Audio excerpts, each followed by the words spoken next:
بسم اللہ الرحمن الرحیم۔ السلام علیکم ورحمۃ اللہ وبرکاتہ۔ میں محمد اسامہ سرسری۔ دیکھیں، میں اپنے چینل اسامہ سرسری پر جو چیزیں پیش کرتا ہوں، جو ویڈیوز پیش کرتا ہوں، اور پھر اس کے اندر کوئی مواد ہوتا ہے تو اس کی PDF آپ کو درکار ہوتی ہے، تو یہاں اس ویڈیو میں نے سوچا آپ کے سامنے واضح کر دوں کہ میں اپنے مواد کی PDF کس طریقے سے دیتا ہوں۔ آپ ایک دفعہ اس کو سمجھ جائیں گے تو آئندہ ہر ویڈیو میں PDF حاصل کرنا آپ کے لیے آسان ہو جائے گا۔ ایک دفعہ سمجھ لیں بس کہ کسی بھی ویڈیو میں نیچے میں نے اس ایپ کا لنک دیا ہوا ہے، اور اس ایپ کا نام ہے قرآن آل ان ون۔ یہ جب آپ کھولیں گے تو آپ کے سامنے یہ چیزیں آ جائیں گی۔ اس میں جو باقی چیزیں ہیں ان سے قطع نظر کہ اس پر تو میں تفصیل سے میں ٹیوٹوریل بنا چکا ہوں۔ یہاں سب سے نیچے دیکھیں PDF کتابیں لکھا ہوا نظر آ رہا ہے، آپ کو اس پہ کلک کرنا ہے، اور یہاں آپ کو وہ چیز تلاش کرنی ہے جس کا ویڈیو میں تذکرہ ہوگا۔ اب خلاصہ قرآن پر میری ایک ویڈیو ہے تو اس کی PDF آپ کو خلاصہ قرآن پہ یہاں پہ کلک کریں گے تو یہ PDF اس کی کھل جائے گی اسی ایپ کے اندر، ٹھیک ہے نا۔ آپ اس کو آسانی سے یہاں پڑھ سکتے ہیں، اور اوپر صفحے پر کلک کر کے مطلوبہ صفحہ نمبر پر بھی جا سکتے ہیں۔ بیک پر آتے ہیں۔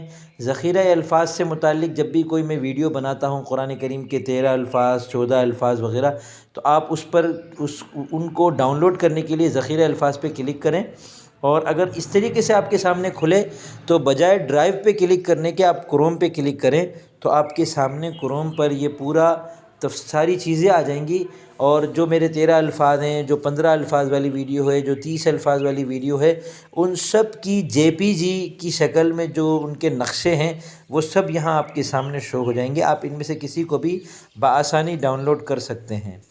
تیسرے نمبر پر دیکھیں، عربی گرامر کورس ہے، وہ میں پورا اس کے اندر شامل کر رہا ہوں۔ یہ کورس آپ اس کے اندر کر بھی سکتے ہیں پورا۔ اور ابھی میں نے حال میں ہی ایک ویڈیو بنائی ہے جس کے اندر میں نے علم النحو مکمل پیش کی ہے، تو اس کے جو نحوی نقشے ہیں وہ آپ کو اس نحوی نقشے بٹن پہ کلک کرنے سے سارے مل جائیں گے PDF کی شکل میں۔ یہ دیکھیں، یہ ساری چیزیں آپ کے سامنے آ رہی ہے، پوری علم النحو۔ یہ جتنی چیزیں تھیں، اسم کی علامتیں ہیں، فعل کی علامتیں ہیں، اور پھر اسم کی 2 قسمیں، پھر حرف کی علامتیں، مؤنث کی علامات، اور مؤنث سمائی کا پورا یہ نقشہ۔ آپ اس میں سے اس کو بڑا کر کے بھی آرام سے سمجھ سکتے ہیں کہ یہ نقشے کے اندر کون کون سے الفاظ شامل کیے ہوئے ہیں جو سب کے سب مؤنث ہیں۔ اس طرح آپ میری ہر ویڈیو سے، اس کی PDF سے بآسانی جب چاہیں جتنا چاہیں انشاءاللہ استفادہ کر سکتے ہیں، ٹھیک ہے۔